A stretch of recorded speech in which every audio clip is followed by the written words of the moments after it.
Hey Bergforce, this is Paul from GI Joburg, and I got another cool new toy for 2023, and that is the classified Crimson Guard. Check that out. Ooh. So from the second they announced this, I was super excited about this figure. Why? Because I love me a Crimson Guard. It's one of my favorite vintage figures. It's definitely on my top 5 of my favorite vintage figures, and I just had to see if they would get it right in classified, and in the pictures they mostly did get it right. And full disclosure, I also almost, like my stalker, cancelled this order because I thought maybe I'm overindulging, and then I gave it some thought. I'm like, nah man, this is a Crimson Guard, I gotta have one. And I like the classified toys. I don't love all of them, but the ones that I love I'm gonna talk about, and there's gonna be more videos like this. So let's not waste any more time and get into this awesome box. So quickly, check it out. Love this artwork as well. Really like the rendering style. Dig the story that's being told here, the whole honor, duty, money thing. Very, very cool. And this is figure number 50. Yeah, wow, 50 classified Joes already. Hey, how time flies. We got the back artwork, which has evolved over time. Quite frankly, I think it's becoming quite boring. I would much rather have something here that tells me who G.I. Joe and who Cobra are, and who the character in the box is, what's their story, or at least give me a QR code which takes me to the character's profile. And we of course have these mysterious symbols which you can reference on the website to get the full meaning of. Now, I believe this is one of the last figures to have an open package display like this, so let's take it all in. Okay, I've got my trusty knife, and I'm going to slice open this box. So, I am very, my first impressions right now is seeing it through the blister. I've been very impressed with it. The head feels a little big, but we're going to see that now when I take it all out, and we can actually give it a real once over. So let's liberate this dude from his packaging. And if you don't like the way I take my toys out of my box, well, sorry. I do it just to irritate you. And yes, crispy, crunchy toy sounds coming out of there. And yep, once again, that annoying ab crunch. Damn it, they did it again, guys. Hasbro hasn't sent me a stand for this either. I really wish, I don't know, I just have the worst luck with classified figures. I just never get the stand. It's really, really annoying. So Hasbro, I really hope your classified toy team can get on that, make sure that every box does come with a stand. It would be awesome. So just first blush off the bat, it looks like we have all of the usual bells and whistles with the classified articulation, which is looking good. Just doing a small turnaround on the toy, and I'm seeing some wonderful sculpt details. I'm going to bring it closer to the camera here. The light's going to catch it. You're going to see it's got this awesome kind of weaved texture. It's almost leathery. I really like that a lot. It's very reminiscent of the Sideshow figure for me, which I actually currently have in my lounge. These sleeves look amazing. I wonder how much fun they're going to be for a toy. Cobra Sigil is looking excellent there. Once again, that striped texture coming all the way through. Of course, we have the huge Cobra emblem here on the chest, which is a Crimson Guard staple. And we got some ranking and insignia. We don't know what any of that actually means, but we imagine this guy is important. Must be. See, a small little redesign to the helmet is giving these Cobra-like frills into the helmet design. It makes sense. It doesn't seem to upset the design too much. It also gives... I like that it's given this part of the helmet here some story, some character. You know, sometimes I find the Crimson Guards, especially in the modern era, and anything past the vintage line, tend to do weird things with this section of the helmet, and it does sometimes suspend disbelief. We've got the belt, got the V insignia on there. We've got a hole on the belt, so that's cool. We've got a clipping point there. Of course, we have a holster. It looks like it's for the knife or a sword. Leg is a low slung left holster, and if I got that wrong, I'm sorry. Educate me in the comments. I know you want to. So let's put him down for 2 seconds because I want to check out his gear. And the first thing that has been attacking my senses, my curiosity, has been this backpack. Why? Because it's sculpted in such a way that it looks like it can be opened. Oh, wow, I wonder if that's a defect. Looks like there's a bit of a chip or something that's come off this. Yeah, oh well, that's a bummer. Okay, so the backpack is not half as interesting as I thought it would be, but kudos to the guys for the sculpt, because it really did look like it could open, especially because of those little doodads over there. So we're going to find out what that's all about in a second. So let me pop that on him, on his back. So far he's looking quite fly, he's ready for school.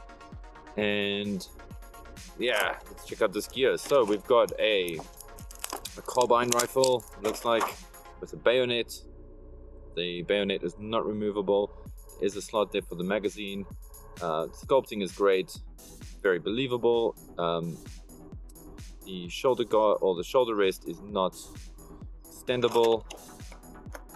Looks like the magazine is. I love it. I love this. Don't you guys love this feature? Like, hey, we're gonna really dig that in there. I mean, I'm being sarcastic in case your sarcasm filter or sarcasm alarm hasn't gone off. Anyway, let's pop that magazine in there. Okay, so that's quite great. It's not just slide in, it's going to clip in there.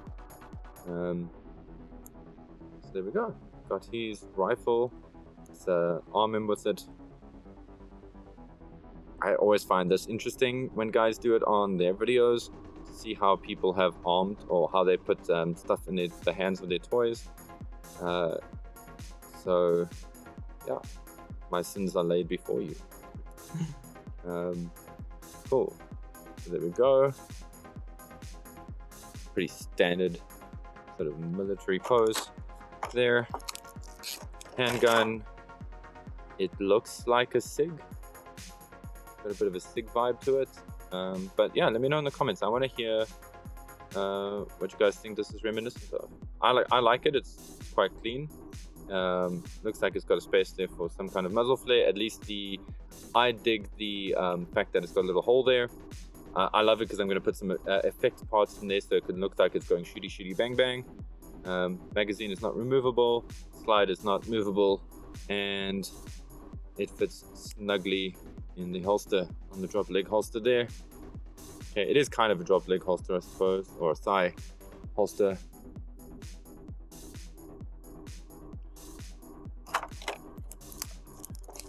I know that Buttface is going to watch this, so if you're wondering, Buttface, this is the very same thing I wore in the intro and outro videos that I shot with Steve when we were running around in the botanical gardens. So, let you know, if your wife wants it back, let me know.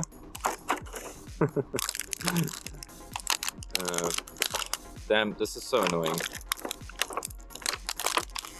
There we go, got that out. Okay, we got the sheath, the sword sheath. Okay, so that's cool. As expected, the sword, and if it's right holstered, it would normally be this way. Okay, so there we go. Great detail on the handle, hey? Check that. Love that little cobra detail there. Beautiful. And just look at the sword sheath for a bit. That leather texture is coming through there. Some breathy holes. And let's get this a little bit out. Like that. The sword's looking nice there. Silver's not bad. It's a bit of a nub mark there. Oh well. It's a $23 or $24 toy. I'm not expecting the ultimate painting. I suppose I could put it here on his backpack, but I'm not going to because I'm not some kind of heathen. I'm going to put it here.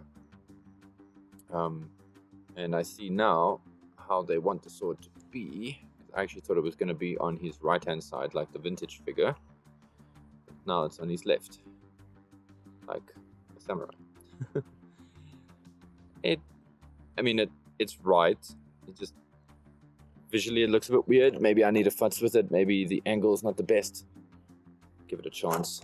And then the final accessory in the box is a knife, which I'm going to carefully remove.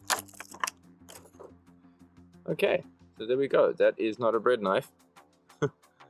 Once again, we got that excellent cobra motif going there into the detail. I like the little hook on the blade that's on the hilt there.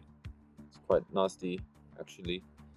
And I'm going to pop that in what I imagine is these knife sheaths. But guys, doesn't this knife sheath feel a little like... It doesn't seem like a knife sheath. It looks like a bunch of pouches that they just cut a hole into to make it a knife sheath. I call shenanigans on that one. That is not a great design. I am probably not going to display it with this knife in. It is very irritating, but we'll get into all of that just now when I get into my breakdown of the figure. Cool, guys, and that has been the unboxing of the Crimson Guard. Stay tuned for a second and we'll get into the walk around. Okay guys, it's time to get serious about this toy. I've had him for a week and here are my thoughts. On the top of my list of things that I love about this Crimson Guard, the textures. Wow, I love these textures. They are so great and they really come together beautifully to create such a dynamic looking figure. I mean, they could have just made him a shiny red man and called it a day, but nope. Hasbro design team decided they're going to take it a step further and really try to elevate this figure.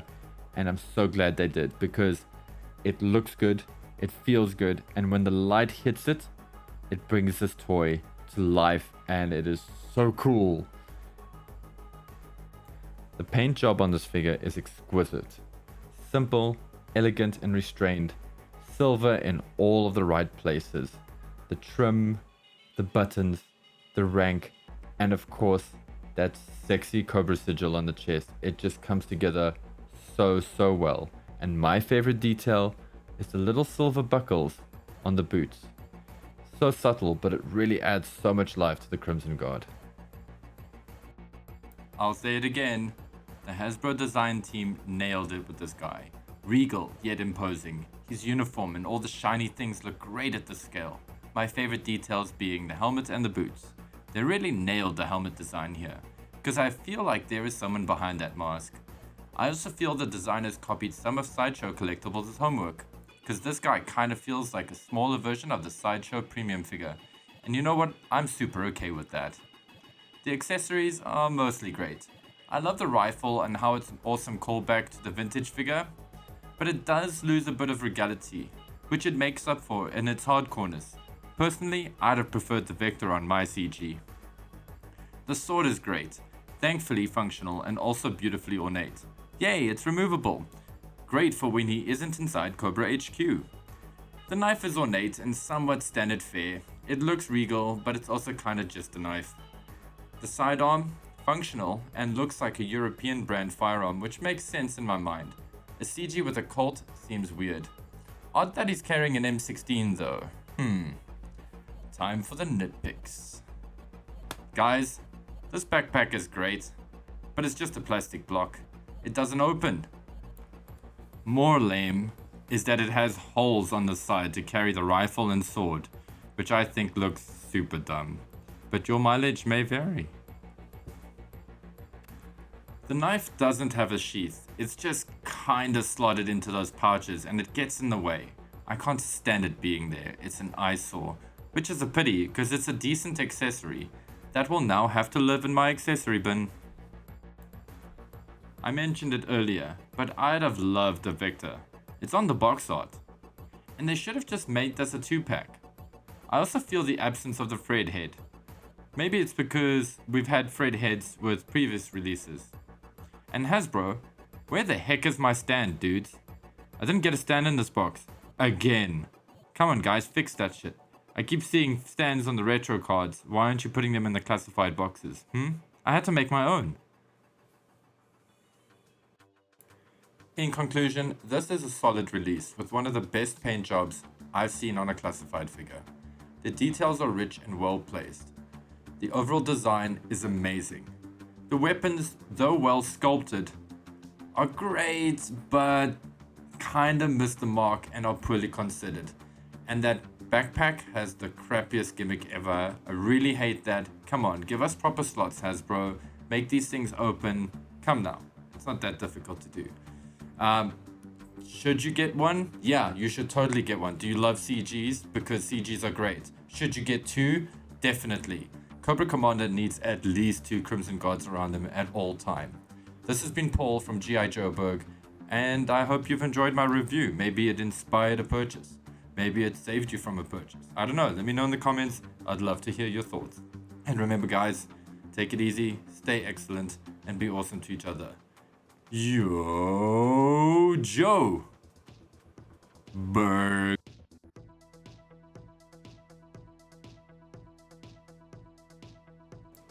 For early access on videos like this, to join our live audience during our podcasts, and to be privy to a whole bunch of weird bonusy things that we do, like the soundtracks and discounts to our merchandise, check out our Patreon. It's only $3 a month or more if you prefer, and you can join these sexy people on this list.